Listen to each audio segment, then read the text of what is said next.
Welcome to another Quantum Conversation, brought to you by AcousticHealth.com. I'm Loren Gailey, and I invite you to sit back as we enter the quantum realm, that space of the greater part of you. It is your connection to infinite possibilities, infinite potential, and infinite mastery. Welcome, everyone. Thank you so much for being here and joining us today. This is a quantum conversation on the path of the spiritual warrior. And we have Raphael Weisman with us today, who is a channel and he's a channel for the love and guidance of the angels and higher beings of light. And we are so pleased to talk to him today about the New Earth Council, who is represented in his book, The Path of the Spiritual Warrior. Hi, Raphael. Thank you so much for joining us. Welcome. Well, hi. Thank you so much for hosting this and for interviewing me or having a conversation. It's always nice to have a two-way street. Yes, a two-way street indeed. It's beautiful because of the work that you bring in. We want to hear a little bit of your story. You were born in South Africa, but you've lived pretty much in multiple places on the planet. And you're a channel. How did you come to channel? What is your awakening? Tell us that story. Well, ever since I was a child, probably around 12, I joined the Rosicrucians from a little ad in a magazine. So it's obviously been in my blood from a long time back. But my path has taken me, I would say, one of my first highlights was when my wife's cousin came to live with us in Israel and started me sitting meditation. He taught me karate. And then when I moved to the United States, I moved to England first. I met quite some very interesting people because this cousin Dan was also there. And he introduced me to his practice. He was the one who brought Trungpa Rinpoche out of Bhutan. According to the story, one of them got smuggled out on a train in the luggage rack. So he was quite a character. And then I also got introduced to a man called Marshall Lever, who was a channel for an old Chinese guide who's called Chung Fu, but he always referred to himself as Old Chinese. And he was one of my greatest teachers ever, and he still is with me. And he, in fact, is one of the voices in the book. There's a woman in Glastonbury who channels the same energy, but with a very different vibration.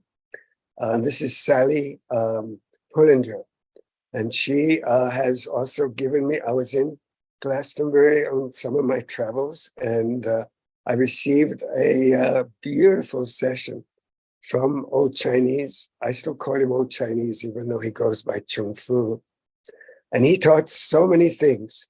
This was in the 70s in London, and then eventually also in Irvine, California.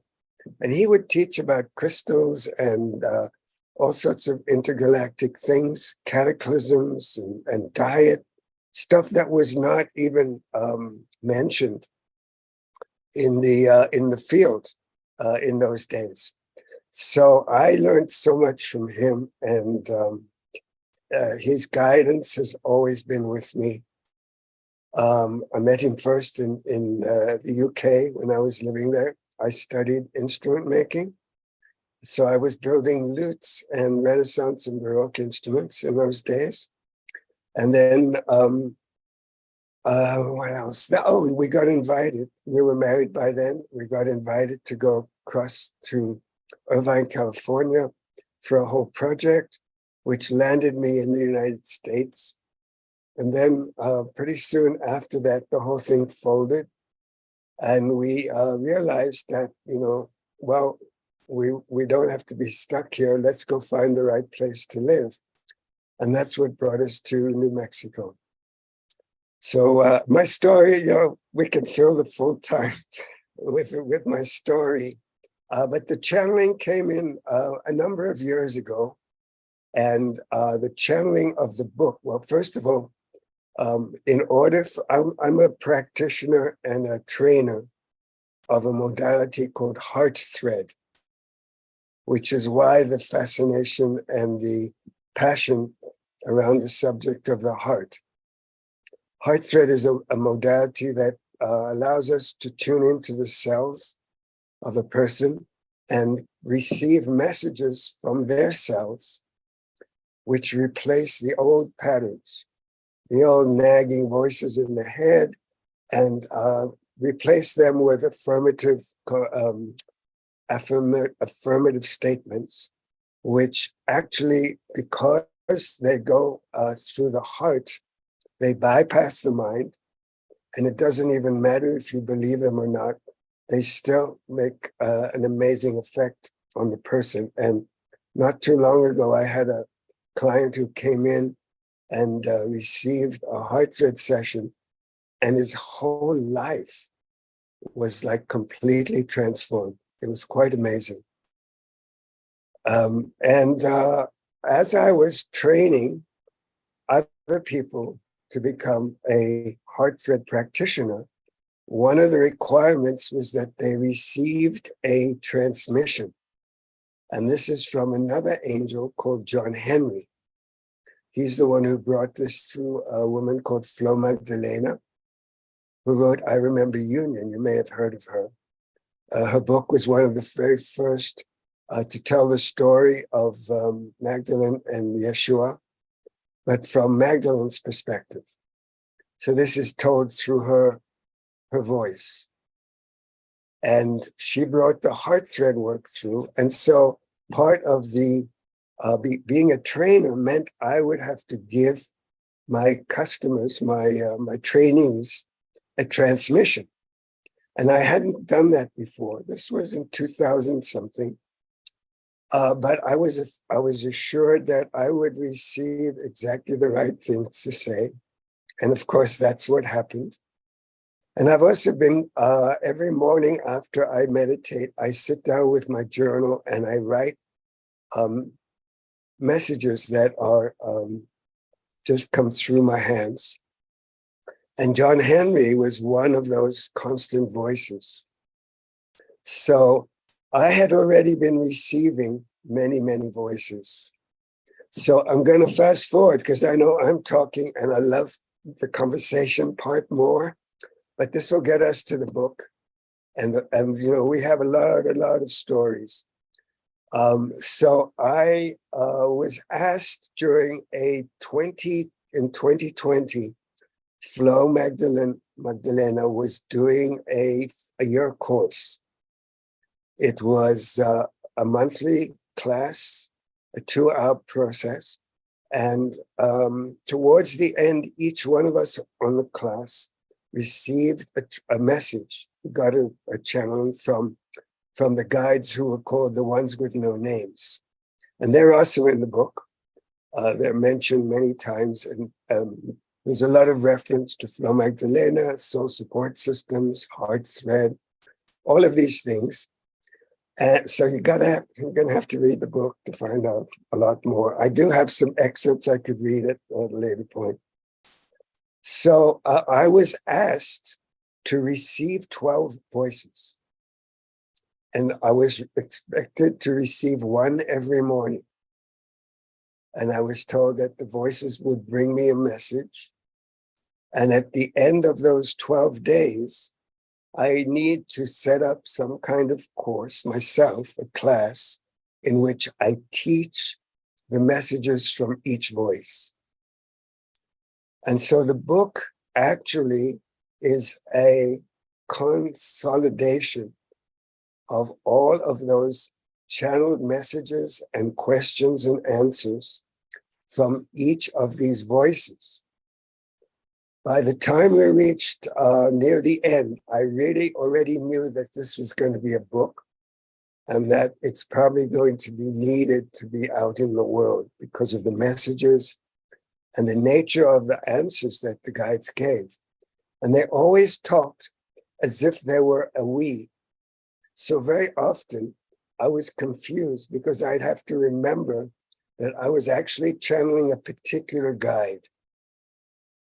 And these were from completely disparate walks of life. You have Thoth, you have Apollo, you have Pan, you have Guru Rinpoche, and then finally, and you have my daughter Joy, who passed away in a car accident when she was 13. And she actually came through to bring the message, the introduction to what was called the New Earth Council. Because when I got the message to receive these 12 voices, the idea, and this is all in the book as well, how it came about. The message was that what we are doing within this course is we want to prepare you, that's the audience, to become to bring forth the structures for the new earth. And if you like, you could call us the New Earth Council.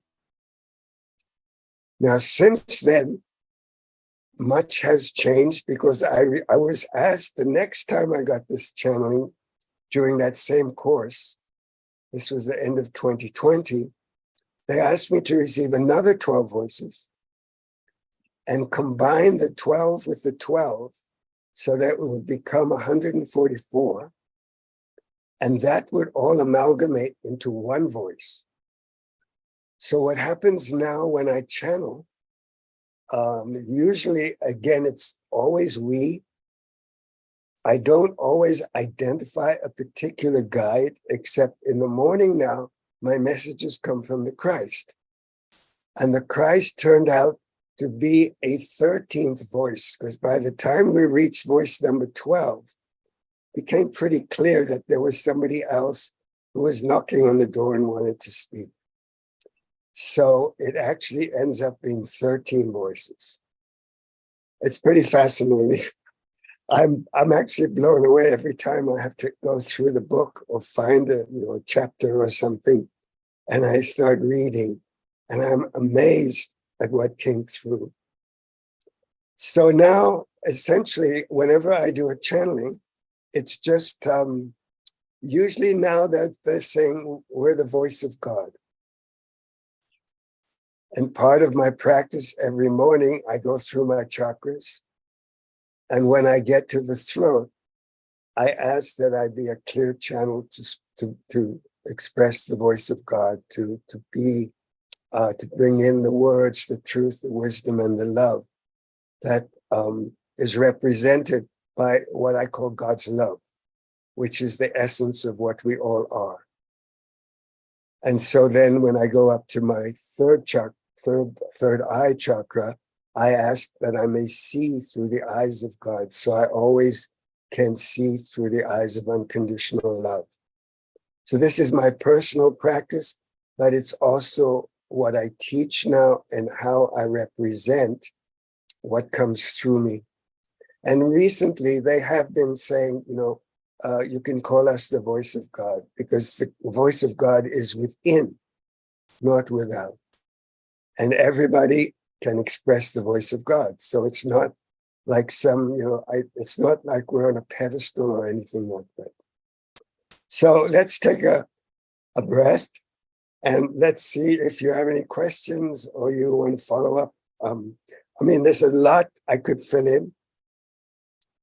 Remarkable. I just want to say the masters that you met in your life on your journeys leads to this moment, and the New Earth Council, the voices, the 13 voices, so beautiful.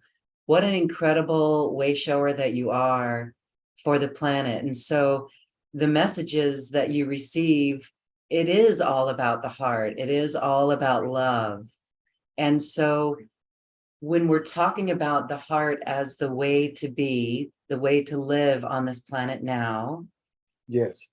Do you feel, that's where things go quantum. Can you talk a little bit about the quantumness of living in the heart, how that really accesses everything? And there's so many, I just want to share your book. It is rich. I'm only here with Seshot. Yes. And almost every paragraph I've highlighted because it's full of beautiful wisdom. So talk a little bit about the quantum field, the miracles that happens when we bring things through our heart. And I love what you said about the heart thread too.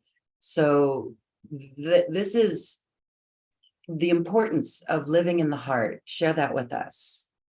Absolutely. Let me just show you a cover because I know you have this is backwards. And hopefully we'll have a chance to read a few little excerpts from the book because if you found a lot of richness in Seshat, then it grows. She's the first chapter. And so as you move into in my Kindle paragraphs. Okay, go ahead. Sorry, I'm excited. Why not? Just let them have a feel for who Sasha is and what she represents. This is really okay. If you like, I mean.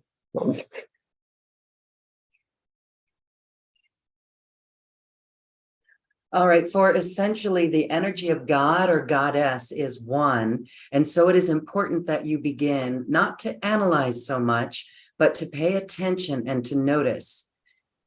Notice the ways in which you use your language, your way of thinking, feeling, and seeing. We want you to question every single aspect of your consciousness so that you become the authors of your own self-authority. You are here because we are all together as oneness energy to create the new earth. And I just have to say, reading these words just makes me want to cry because I can feel it's different for each person who reads this, right? Because things jump out at us differently. Here, we're talking about the heart. It is the heart, that inner power within you and your intuition, not the mind, that brings the awareness of a field of guidance, of light and protection. We are asking you to start to dismantle what you believe. We're asking you to go into that place of your heart and begin to ask, what do I know? What do I trust? And what can I change that will shift how I believe something, even if it does not feel good for me in my body or emotions? Instead of running on belief, I begin to go inside and ask, what do I know? And this is the lesson that spiritual teachers say, we know what we know within us.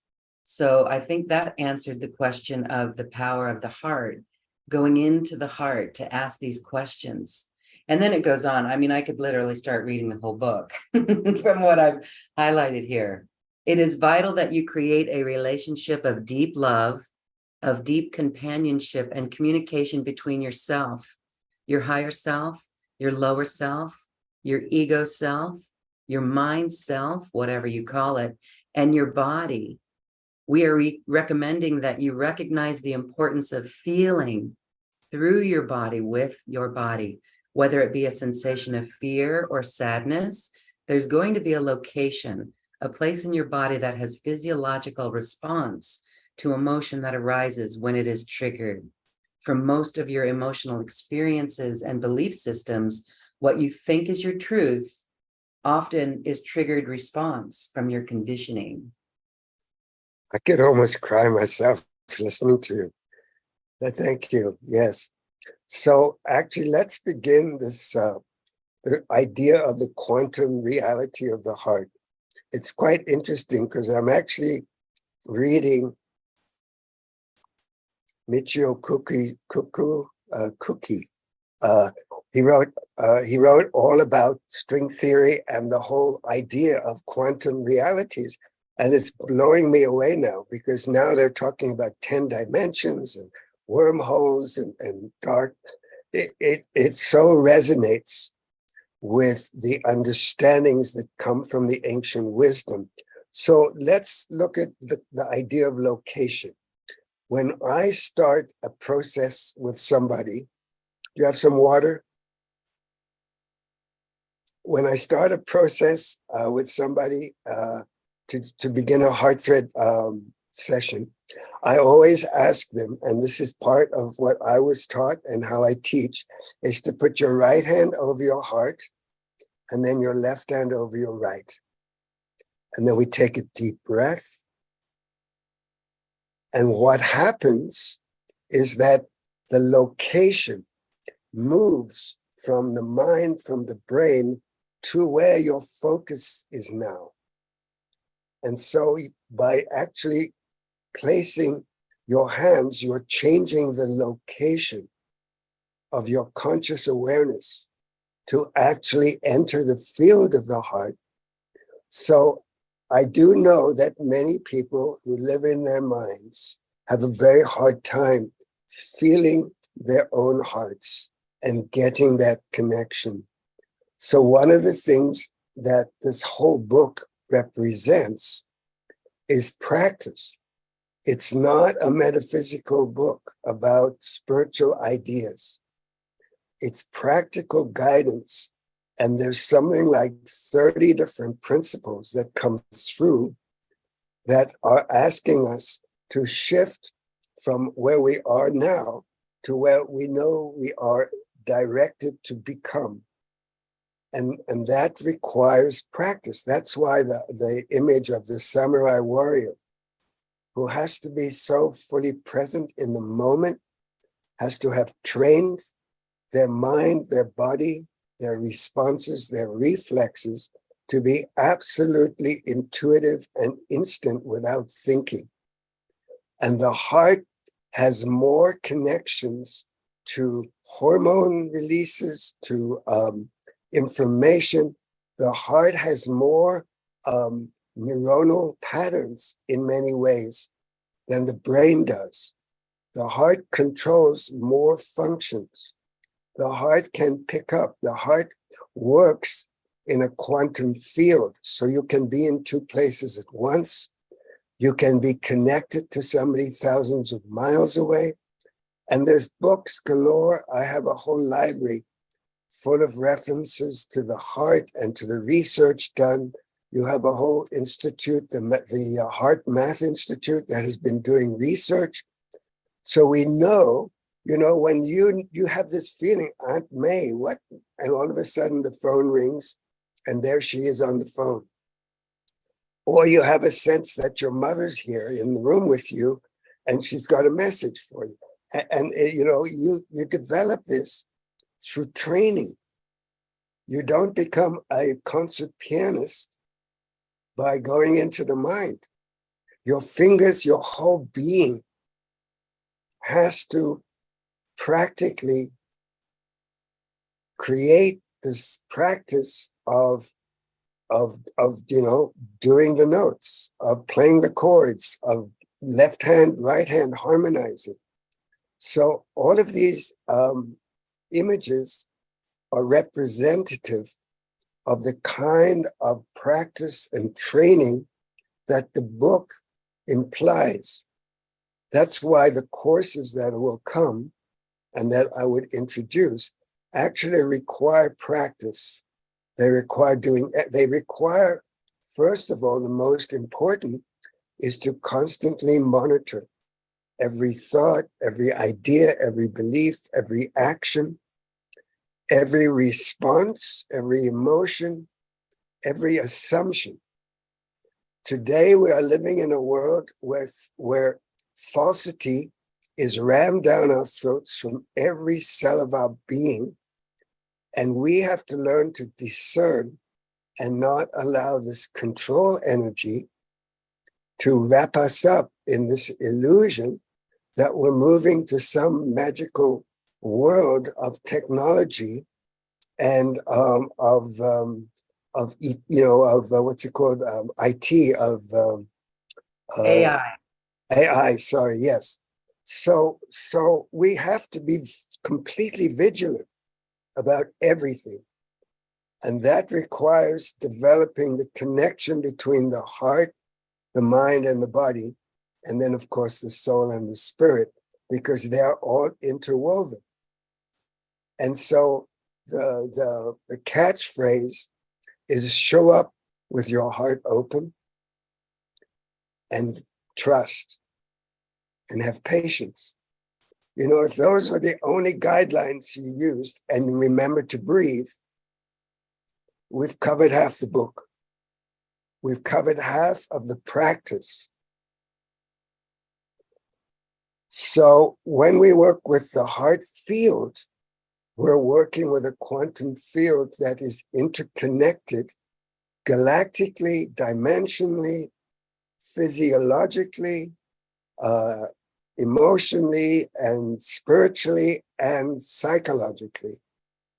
We're also connected, hopefully, with that beautiful green behind you, this Mother Earth energy, because you can't be living in the stars, even if that's your source, without having your feet on the ground, your feet in the water, the wind in your hair, the rustle of the trees, the birds.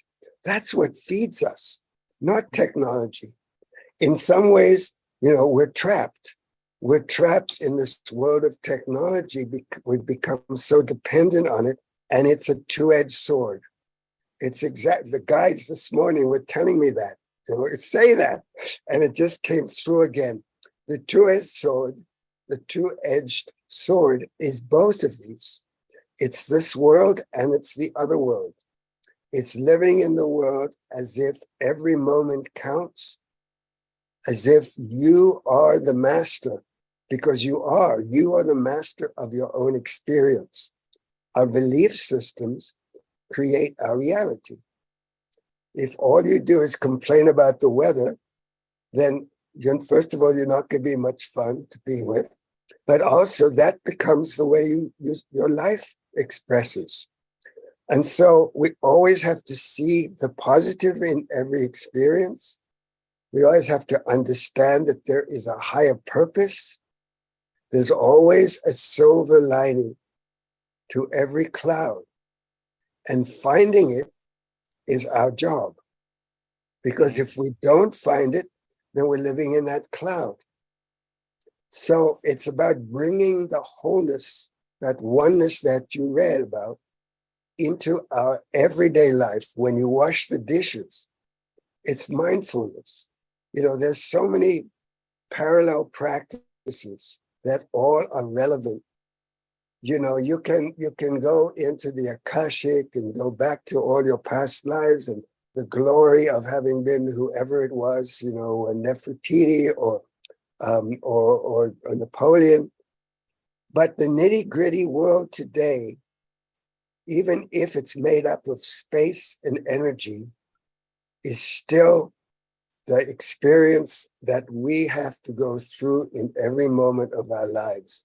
When you hit your head against the wall, it's real, even if it's made up of space and atoms that have, you know, miles and miles of nothing between the invisible particles that are, you know, like clouds. We don't know, but we've been finding out through science a lot of corroboration of all of these spiritual and metaphysical ideas that the masters of wisdom, the Himalayan masters, have been teaching us. For millions of years, we've been on this planet. We only know this much because that's what science and history and archaeology have uncovered. There's a true history that goes back to the beginningless beginning. All right, maybe I'm talking too much.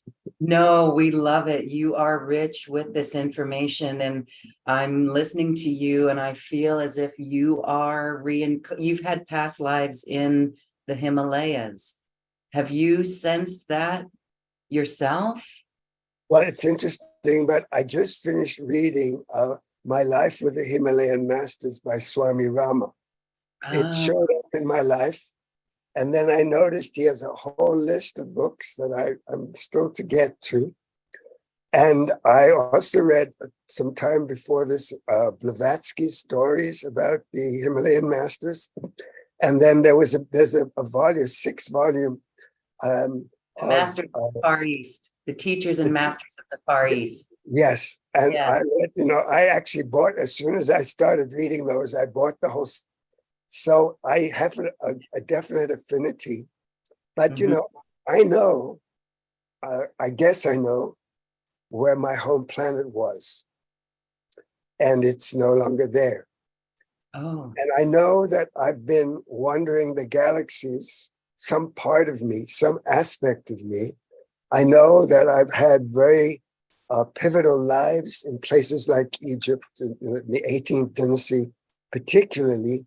And I'm absolutely fascinated with researching what is the truth, because this is, again, what we're looking for when we are discerning everything, when we're examining. So I'm having a Jewish background. I'm fascinated by what was the Exodus, who was Moses, how did it all happen, how is it connected to Akhenaten, how the priesthoods, Isis, just you name it. My library has books that I've read, some of them 4 or 5 times, because I always forget what I read, and they all have little tabs, like yeah, if you look at my book, yeah, it's got tabs all over it, so I can go back to it at some point. When I write my biography, when I do more research. So yes, we all are infinite. So this is one of the greatest teachings I learned from old Chinese. We're immortal, we're infinite, we're eternal, and we are universal. We're not just the body, we're not just the mind, but we are spirit that has been and is part of all that is. And that's why I always say we are expressions of God's love. It sounds a little airy-fairy and very preacherish, and I am a minister, so I have the right. But what I call the energy or the essence of what we are all made of, all those leaves and trees and the rocks behind you in this beautiful background, are all made up of God's love. Because everything that exists is an expression of God's love, and that's what we are. And so going into the heart is the doorway, the threshold. I always talk about thresholds. We're constantly moving through thresholds and ascending. We're essentially, what we're doing is raising our vibration as we transfer from one threshold through one threshold to the next. So we're constantly, hopefully, raising our vibration through these kinds of practices and through the effort that you have to put effort into the practice. If you don't sit and meditate and go into stillness or silence, you're missing out, because there's so much noise around. There's so much chaos. There's so many distractions, constant distractions. And learning to focus is extremely important to attain your heart's desires, to attain your goals, and to be satisfied. All we really want is to be happy. When it comes down to it, we just want to have a satisfactory life. So when we leave, we know we've made a contribution. Even if we are eternal in this particular life, this is what we've been given. It's the book. This is our practice to live this life to the fullest and experience it, enjoy it, and to radiate God's love through us, through the heart, to everyone we can, just through a smile, through a voice, a gentle touch, maybe a comforting word, helping a neighbor.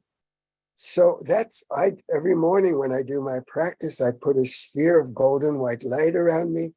I ask for protection, and I ask that this love of God radiate out for me, especially to go to the children who are suffering, and then to those who are living in fear, living in the dark, because there is there's nothing that is not God's love.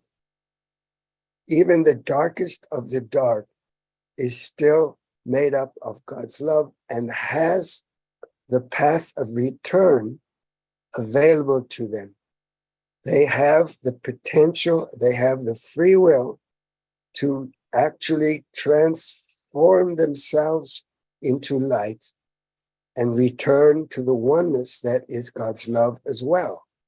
In some ways, that's a way of expressing and encapsulating the nature of what you could call God's love, that oneness, unity experience. Wow, every time I start talking, I feel like I need to take a breath. Wow, I'm moved here.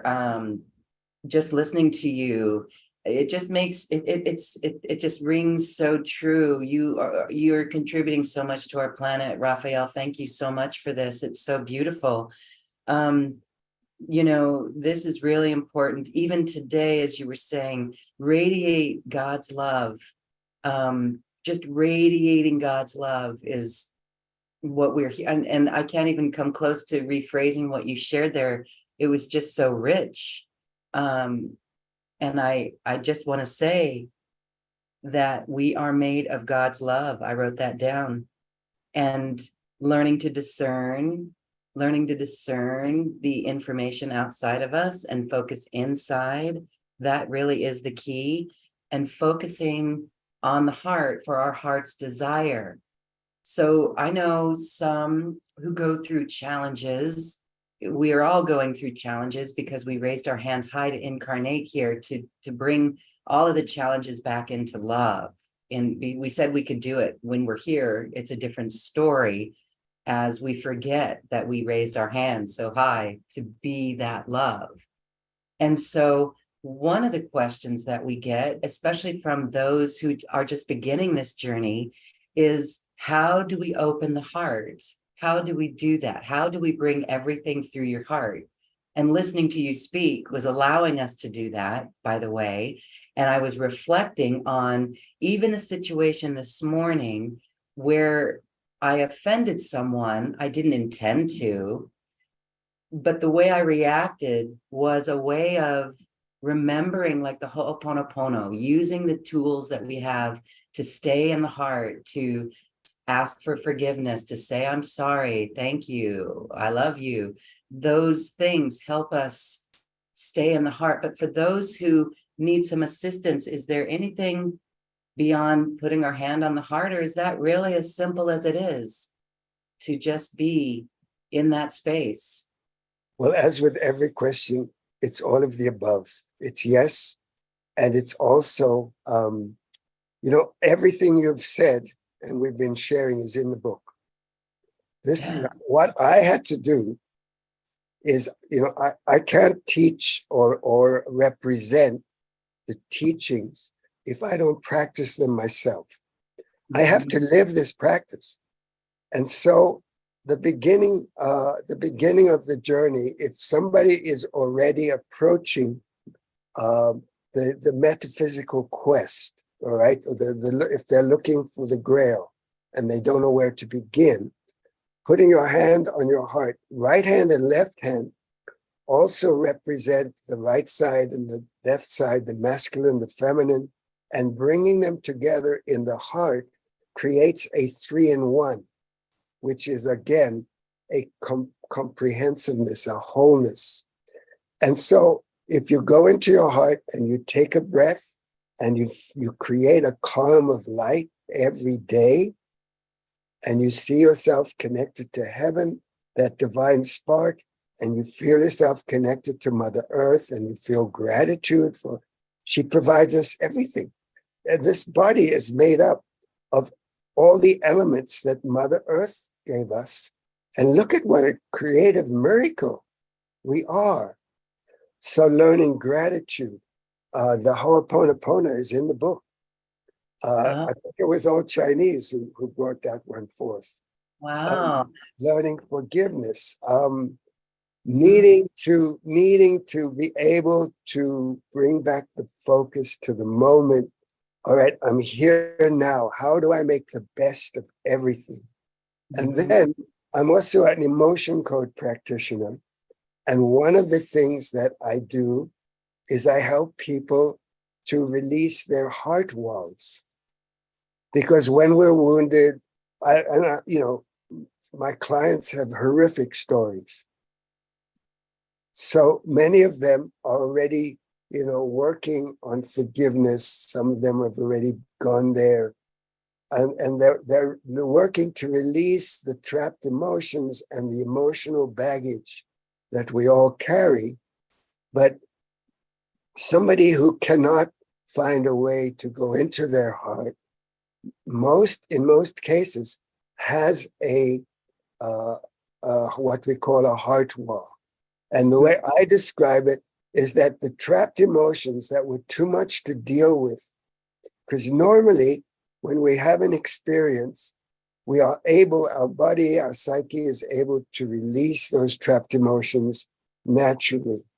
Just like the animal, after it's been chased by the lion, will go into a corner if it survived and just shake until it's released.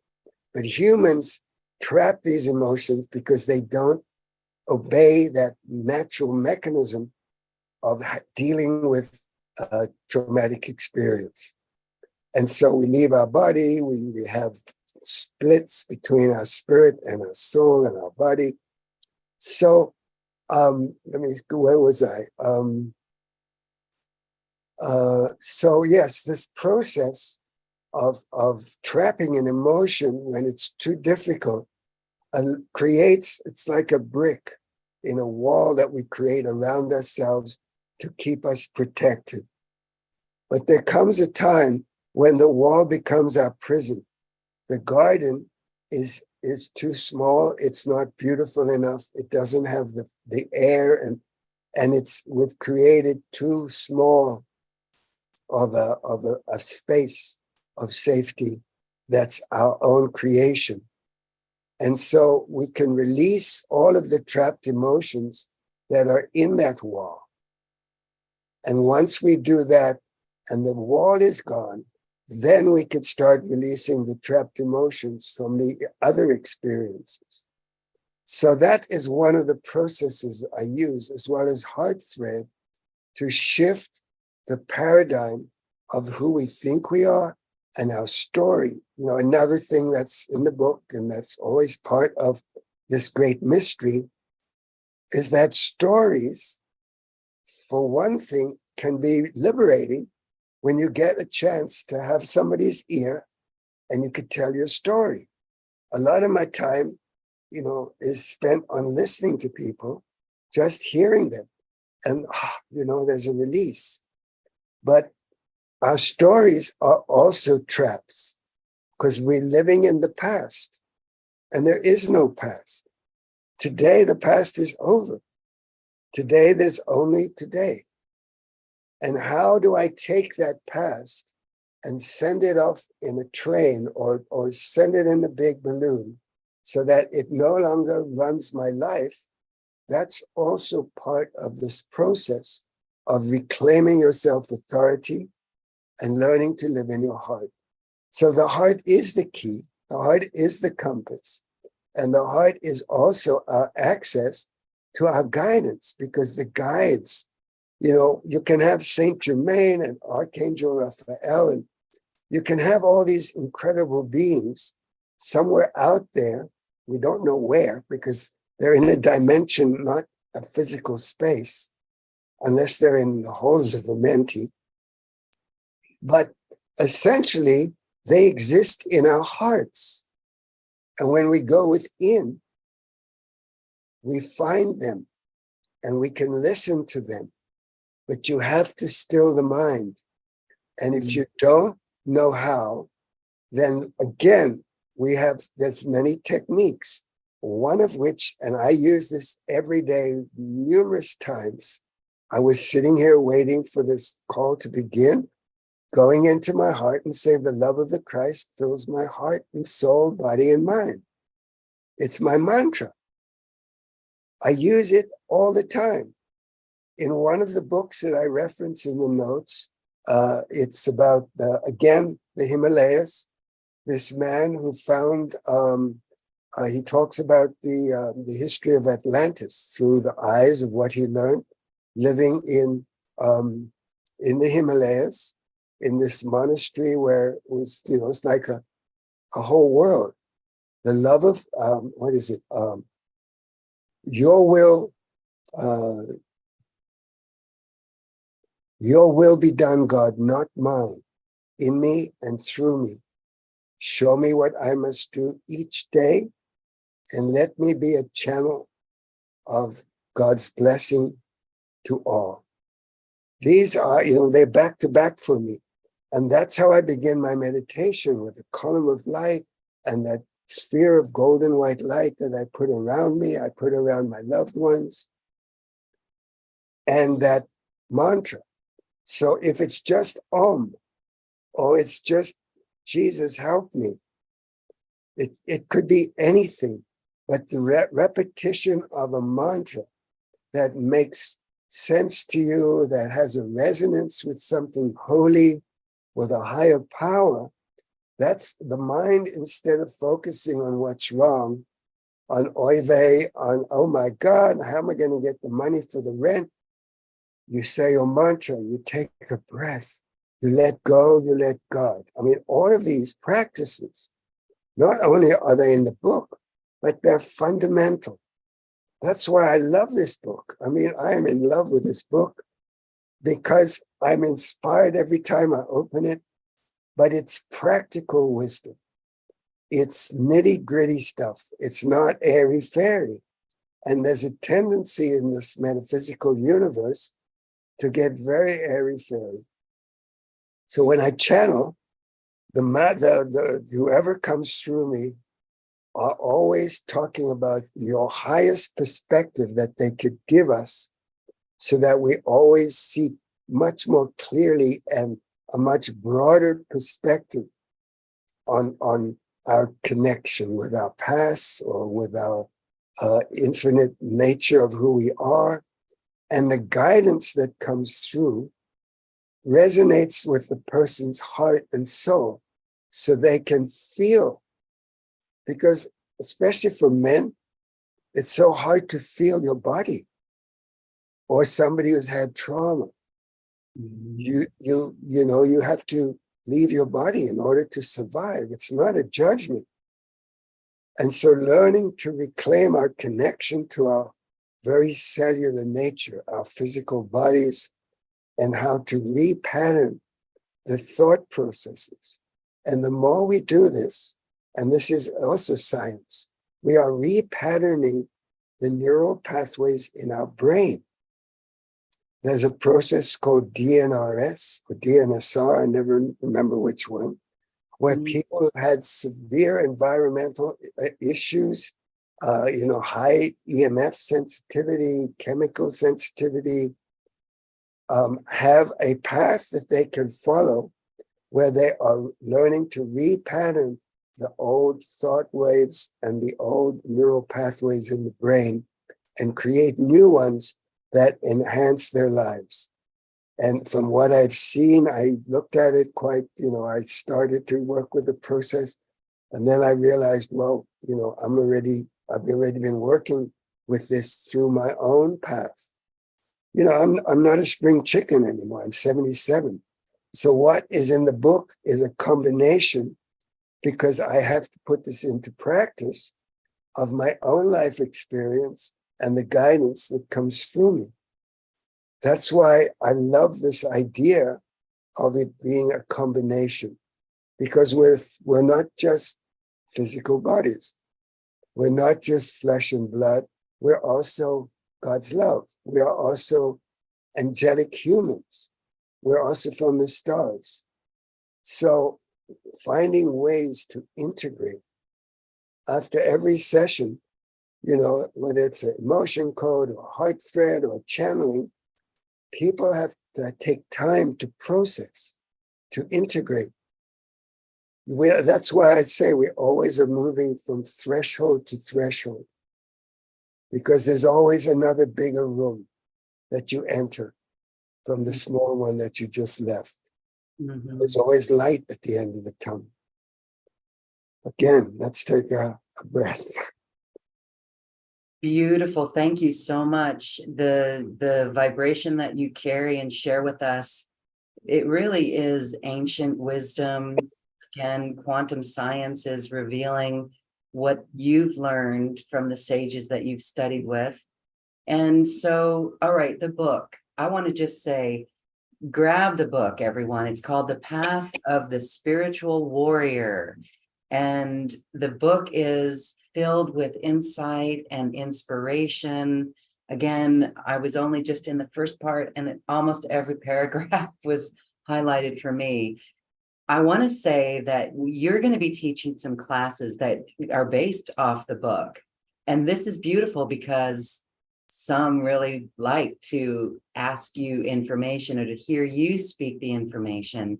And that's in your special offer. We're going to talk about that as well. I did just want to mention that because that's part of the practice and the training, the groundwork that we do, the legwork that we do to really anchor in this wisdom from within ourselves, to connect within ourselves like this on a daily basis. So beautiful. Awesome. So you had mentioned, I just want to maybe, before we get into your special offer and the courses, I wanted to ask you a little bit more about the Rinpoche, or maybe it was the old Chinese who mentioned the intergalactic things, crystals and intergalactic things. Oh, old Chinese. Of old Chinese. So, you know, and if anyone has read the book, the autobiography of a yogi, we see that we can exist in other planets. What did you learn about how we come from the stars and intergalactic? And because you mentioned through the heart, that's how we can connect even to the galactics.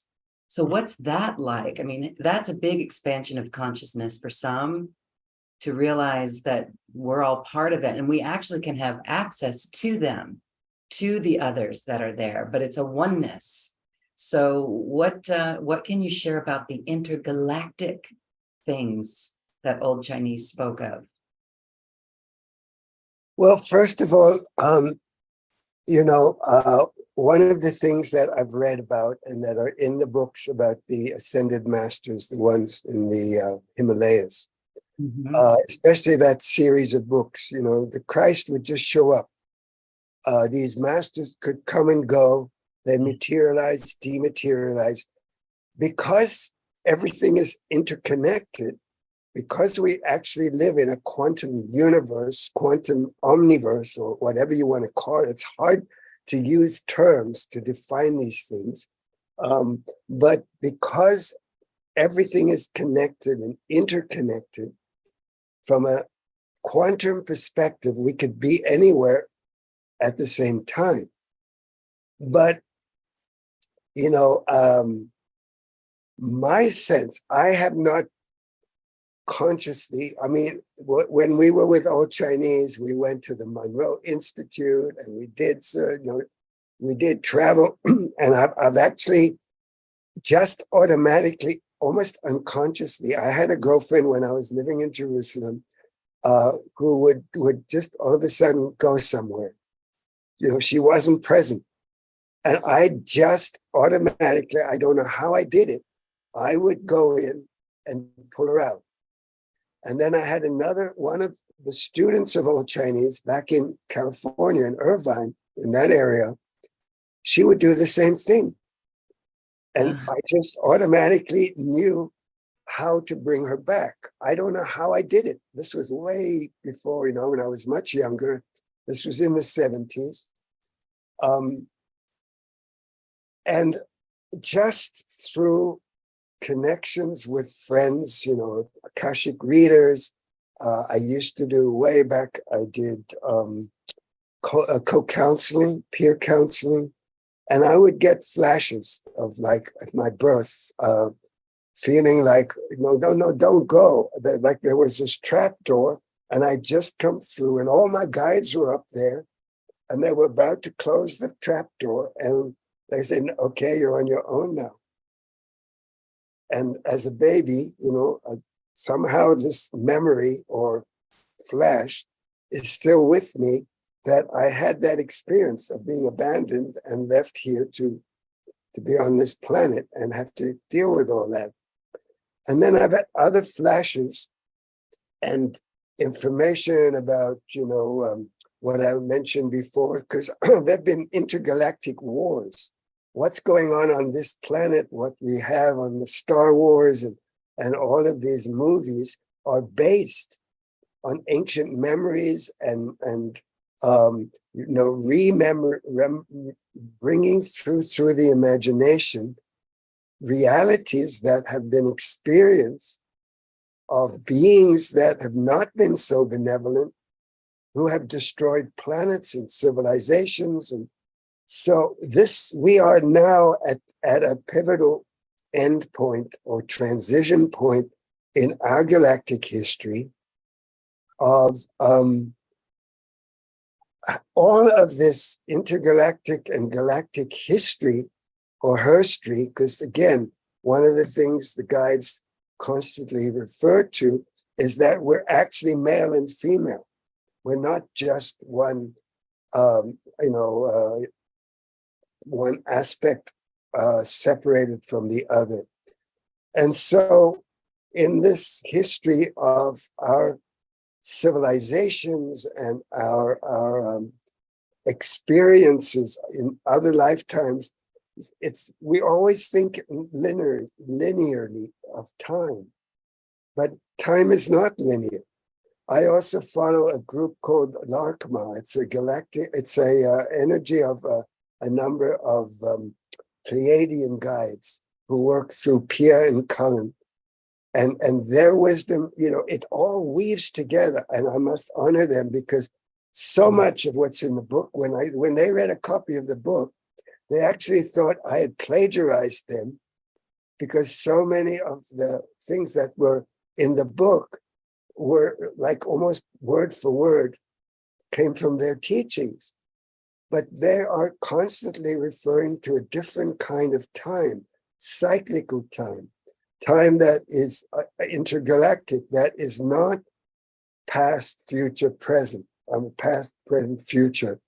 It's not like a string. And in fact, string theory, quantum theory talks about this as well.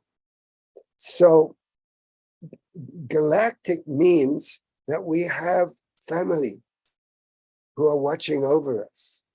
The Pleiadians, the Arcturians have ships in our atmosphere that are ensuring that nobody presses the wrong button. They have already destroyed, what do you call them? Batteries of nuclear warheads that have been ready to fire, because they will not allow us to destroy this planet. So we have this guidance from way beyond, and the beings that, let's look just at we live in third and fourth dimension. But when you go up to other dimensions, it's beyond our comprehension as to the capacity that other civilizations that have advanced further, that are our intergalactic family, are able to see and know and transmit some of their wisdom through us. I don't normally consciously travel astrally, but a lot of stuff feeds into my mind. Often, I only get information on a need-to-know basis. I don't see people's Akashic records, but when I do an emotion code session, and it relates to an inherited emotion from an ancestor or preconception trapped emotion, I can actually find information comes through me, like, let's say 16 generations ago, on your father's side, there was this experience that they had that you still have in your body as a trapped emotion that you've inherited. And when we release it from the ancestor, we're releasing it all the way down through the lineage to the children and the siblings, or a past lifetime. I've actually, one of the people on the chat, Mariana, I did a session for her little boy, and we pinpointed a particular year of a past lifetime. And she's also pretty intuitive, and she was able to actually locate and identify that person who had been a singer in Paris in whatever year it was. So that the material comes through. So I'm going to say I live most of the time as best I can in my heart. I try my best. I know there's no try, but I do my best. So things come through me, and they come on a need-to-know basis, because even though I'm an encyclopedia, I'm reading like crazy. I gobble up the kind of books that fascinate me. And I have a page on my website that's just book covers of books I've been fascinated with, that I've read, that I highly recommend. I just ordered 3 books on autism from a man called William Stillman, because my grandson is autistic 10-year-old. And I wanted to know more. And he has a beautiful, beautiful, much more expanded perspective on these children as coming here to help the planet. So we see them through a very narrow viewpoint. Now, I know I'm diverging from the intergalactic question, but it's also connected. Yeah. And we do have a galactic and intergalactic family that are able to help us, that are here in the ships and even in physical forms, that are, you might say, like angels, that you're trapped on the side of the road and you don't know what to do. All of a sudden, this person shows up and then helps you, and then you look around and they're gone. Yeah. Everything is possible. One of the tenets in the emotion and the body code is that anything can cause anything, and you can find anything anywhere. And so the more we expand our consciousness, the more we see through the eyes of God, or just the eyes of an angel. It doesn't, or your own personal guide. Your what do you call it? Sometimes my mind can't think of the word. By yourself, or your angel, your Yeah, guardian yeah. Your guardian angel. Yeah, and we all have them, and we have many of them. We have teams of angels. Often in a room, when I have a gathering, the room's full. It's not all visible. So it's the whole process. The path of the spiritual warrior is not about becoming a warrior. It's about becoming a sage. It's about moving beyond the need to draw the sword of truth and cut through. But when you need to, you have that capacity to say, this is not true. I do not go with this. I'm not willing to get whatever, right? And in our current environment, it's important to be able to stand up for what you believe is the truth, and also be willing to allow that truth to evolve.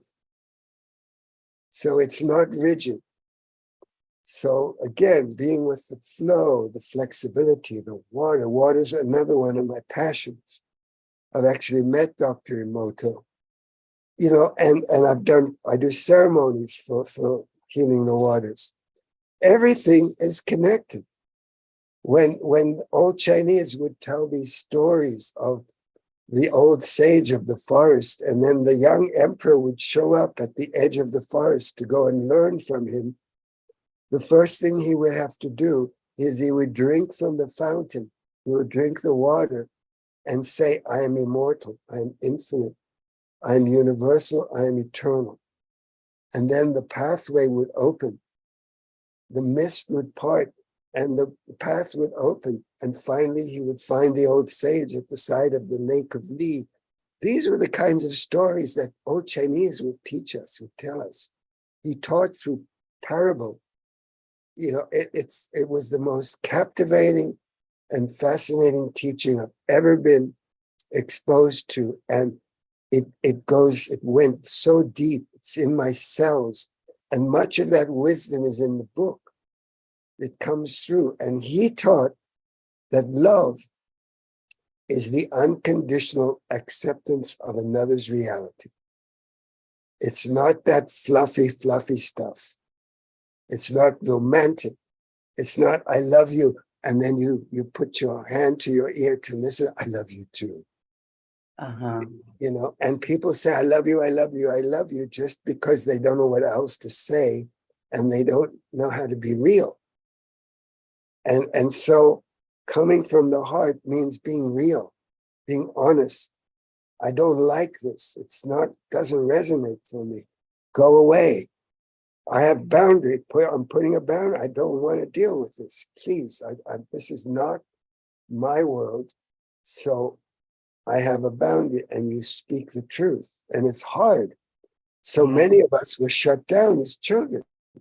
And that's the other thing. My daughter Joy is the introduction, and she's the 12th voice in the book. And she teaches about innocence, the return to innocence, to becoming again like a child. That little child is still alive within us. And we want that connection with our own little inner child, because we came in pure, even if we had karma. We came in like a clean slate, ready to write a brand new life, a brand new novel. And when we go back to that little child inside of us, we learn again how to play, how to have fun, how to be innocent, to dance, to be in nature, to have imaginary friends.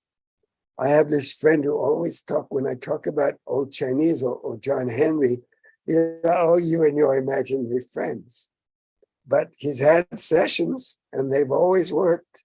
So, it's always tongue in cheek. So this innocence is actually part of the path of the heart. And so often, and again, it's all in the book.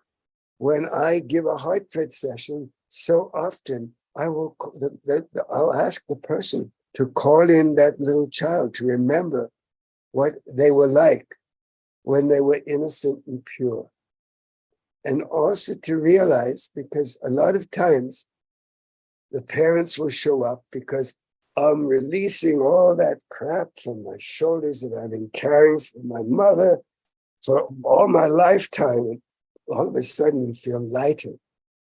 And then you're able to see through the eyes of that definition of what unconditional love was, that they had their baggage. They too were imposed upon by their parents. All the way back through the generations, we've been conditioned to the way we believe, the way we think we need to bring up our kids.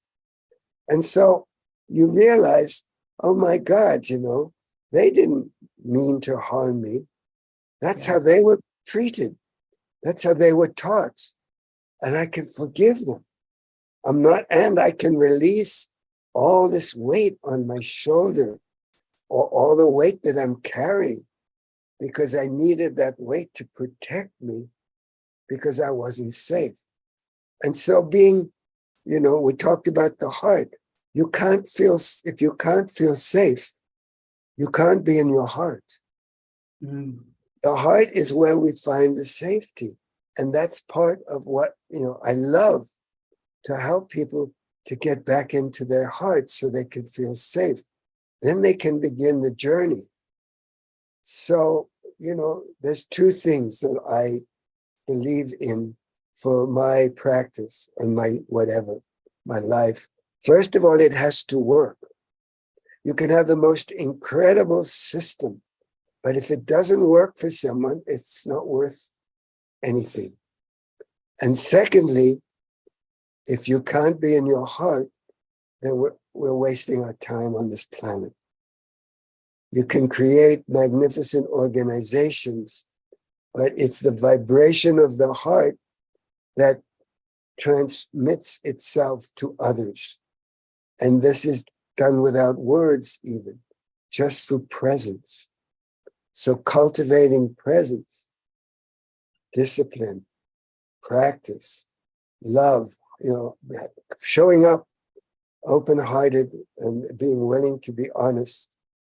All of these are part of the practices that I hope to be able to instill in people through this introduction, just 3 hours, and then a 12-week course, which, knowing my guides, will probably end up being a 13-week course at least, and probably will become another book, because I've actually been asked to create a workbook for this path. So you can, instead of having to read, this book is dense. You really have to be present with it and focus and absorb it slowly and practice it. But a workbook that would help somebody is actually more user-friendly for, just say, the man in the street or the woman in the street. Because small steps, the path of, the path of a million year or whatever's begins with one step. And so each step, I go for a hike and I'm beginning to find out, oh yes, I've got to go through this. I know I've got to go through this part, and then I'm going to go, but I have to take that step by step. And finally I'm sitting under my tree and I'm hearing the water. And that's my life. One step at a time. And then take a breath. No rush. Be on time. Follow your word. If you make a promise, fulfill it. If you say you're going to be somewhere, be there. If you can't because of make sure you connect with that. So we are responsible for our own experience. And that is, again, part of the teaching. All these principles, eat organic, healthy food. Why put all that junk in our bodies that's killing us? Be very aware. I sell shungite. I'm actually getting rid of being a merchant. But it's one of my passions to help people to create a safe environment with all the Wi-Fi and all the harmful electromagnetic frequencies. We have to take breaks from it. We have to go in nature. So the practices that I have incorporated into my own life and that the guides have constantly been advising me to, drink water, drink healthy water. Shungite can purify water. It's a gift from the stars. It came from an asteroid around Jupiter billions of years ago and landed on our planet as a gift. I do something called nanosoma, which is also like so when we talk about intergalactic, many and actually Larkma, the Pleiadians have actually iterated the power of some of these technologies that come from outer space as gifts to us now at this time when we're facing extinctions of species. The bees were dying. There were extinctions and hiving, whatever they call them. And the bees found that when they fly over shungite, their health returns and they start swarming. And these are technologies that come from beyond, that are given to us now to use to counter the negative, harmful technologies of control, of surveillance. You know the story. I don't have to go into it. So being healthful, people tell me I still look the same as I did when I was 50 or whatever, because I follow these practices. I go hiking almost every day. I drink water. I eat organic food. I've become vegan. And this is all a shift that's happened over the vegan thing just in the less than a year. Again, and I take my hat off to the Pleiadians for that agenda that counters the other agenda, a healthful agenda. All right, let's take a pause for a second again. Yes, I really love listening to you and all that you share. We're going to have you back because there's other branches of a discussion we can take, other focuses very specifically. So I just want to share what you said. Love is unconditional acceptance of another's reality. That it is worthy of writing down on a sticky note, everyone, and putting it around us. Love is unconditional acceptance of another's reality. Wow. Not trying to force or impose ourselves on family members, loved ones, anybody. Just accept their reality and be Yeah, in our heart and radiate love from our heart. That's how we change the world. That's how we create new earth. That's what the sages know. And that's our walk that we're on right now. So that's absolutely beautiful. Perfect. Thank you so much for this. I wanted to say, I've dropped this special offer link that you are offering in our Zoom chat box. It's also on this webpage, and wherever you're watching this video or listening to it, you'll see a link in the description box for it.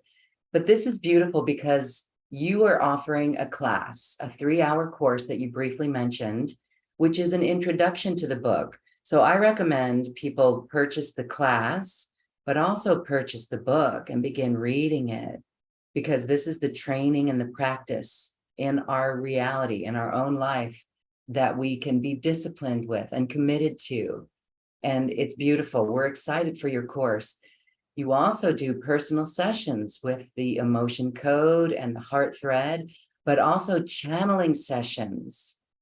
And the channeling is what you were sharing, how you helped Mariana's son. Mariana has her hand raised. We're going to open her mic in just a moment. I wanted to have you share on what those you shared on the heart thread and the heart wall and an emotion code, and really removing these emotions from the body. Can you share also what a channeling session is like with you? Anything can come up. well, yes. In fact, what first I've learned to do it in 2 ways. First of all, often after I do an emotion code or a heart thread session, I'll ask them, "Do you have any questions?" If we have time, I don't answer the questions. I just let the guides speak. When somebody wants a life reading, in other words, they want a channeling, that's the whole hour, so to say, with a recording. I usually get a message for them about them. So I'll start to just receive words that just start coming, and then the flow begins. And I will tune in to something going on in their life, or to what the guides are seeing, or they will essentially start sharing a direction they're seeing, how their evolution is moving, what is their big it completely depends on each individual.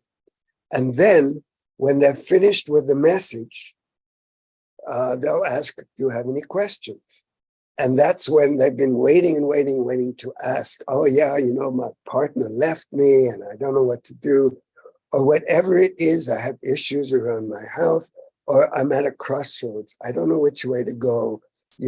And then by that time, perhaps the guides will have said, we see you painting, or we see you exploring music, and they always hit the nail on the head.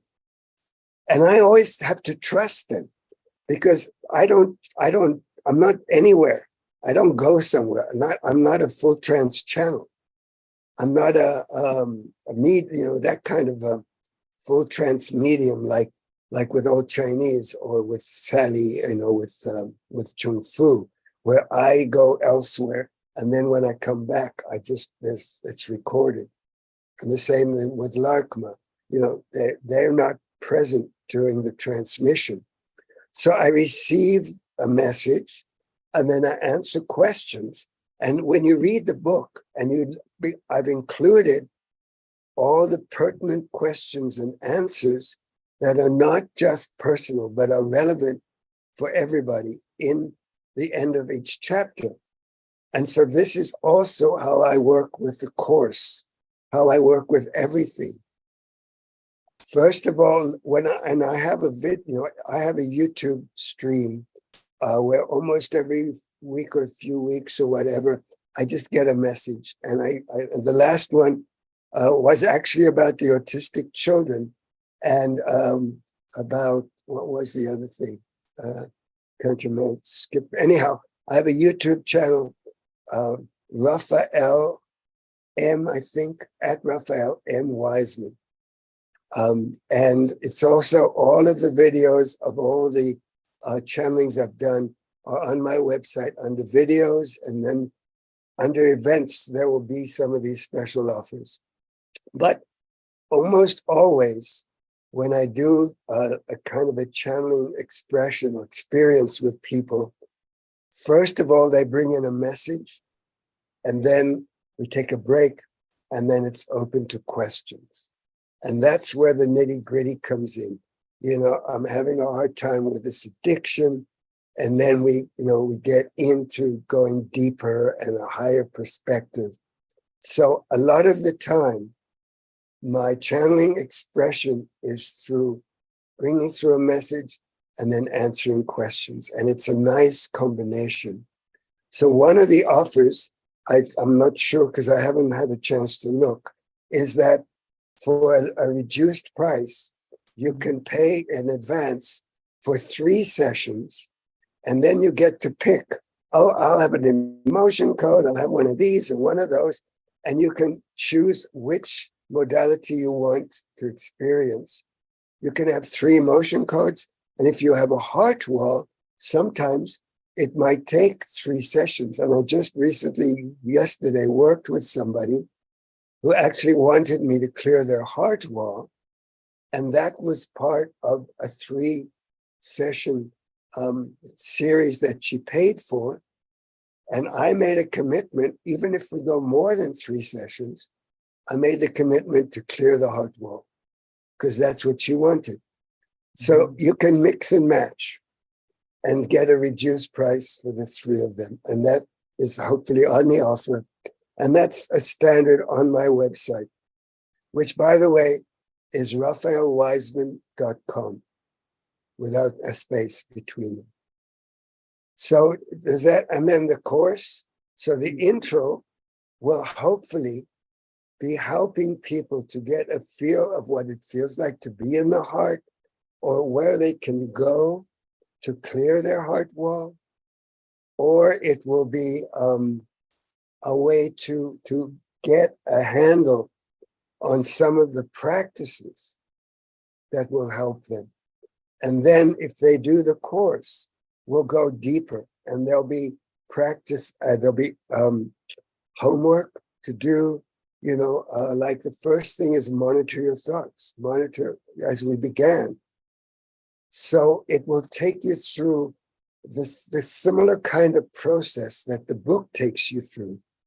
Because by the time the Christ was answering questions, and it looks like we don't have time for any more book readings, but by the time the Christ was answering questions, everybody had, moved to a whole other vibrational level, those who were part of that course.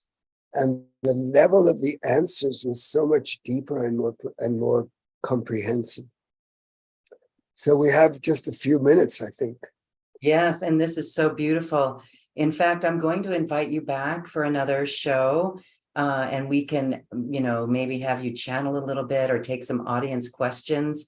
So beautiful. Thank you for that. The special offer with your class and your channeling sessions or your personal sessions is available for everyone. We thank you for that and for offering it at a special price. And we've also got a 2 payment plan if that's helpful for those who may need that. So then we just have another moment, but Mariana has had her hand raised. She's the one who helped with her son. Mariana, hi, you can unmute yourself and say hello. Great. Hi. Hi. How are you? Hi, can you hear me? Yes, hi. Hi, yes, absolutely. As a matter of fact, just recently I've worked with Raphael for close to a year, and I'm a channel myself. I do a lot of DNA work and I do divine feminine channeling, and it's been absolutely amazing. My son ran 104.6 fever over the weekend, and he was diagnosed with white matter abnormality and autism, and it was very, very dangerous. We had a huge medical scare, and Raphael has helped us so much. He's back home now, thank God. Fever has broken, and he's doing much better. But because of the emotion code and other things that he had done during the healing, it was just amazing. So I'm really honored to know him, and I'm really honored and graced by the fact that he was able to do a lot of the healing. So he's an amazing gift, a true gift to humanity in many, many ways. And I will be taking his course. I look forward to his next book, and hopefully we could even make a movie out of it. Look at that. That would be awesome, right? Oh, I would love that. Yes. Thank you, Absolutely. Miriam. Thank you for sharing your words and your comment, and that's so good about your son. Wonderful. Thank you. Thank Glad to you. hear he's feeling better. Both of them. She has two. Thank you so much for what you said, Marianne. Thank you. Thank you. Thank you. All right. And I'm excited for your course too. And again, just the wisdom that you shared, the vibration that you offered us today was palpable. And that is attributed to you living in your heart, practicing it and living it and being it. So thank you so much for being here. As we say goodbye, I'm going to invite you back for another show, but would you like to say any final comments? Remember to take a breath. Everything is not what it seems. Trust your heart. That's where the true wisdom lies. All of the angels that are around you are in you as well. You are multidimensional, immortal, infinite, universal, and eternal. Please remember that, to love yourself, because self-love is the key to everything. Self-love is the key to everything, to happiness, and to serendipity, to serenity. And what you want in your life is serenity. May you have it. May the living spirit that is in our life come forward and bless you with peace, with deep satisfaction and love, unconditional love. Thank you so much. Thank you. Thank you. Thank you. What a bright light. You have shifted our world. We have shifted today. I truly hope everyone is feeling this. Come back and listen to this again. Grab his book, The Path of the Spiritual Warrior, and join us for the webinar, the class that he's going to teach, 3 hours of wisdom with Raphael, and of course, personal sessions. Thank you, thank you, thank you, Raphael. Namaste. Namaste. God bless. God bless. Oh, that's right. Thank you for listening to this quantum conversation, and thank you for dancing with us to the cosmic heart. As we raise our own vibration, we raise the vibration of the planet. This show is dedicated to you and all awakening hearts, as we are here to shine our bright light and amplify our love. Access all quantum conversations, special offers from our guests, and online healing retreats by visiting acoustichealth.com. I'm Loren Gailey, and from my sacred heart to yours, I honor your magnificent love and light.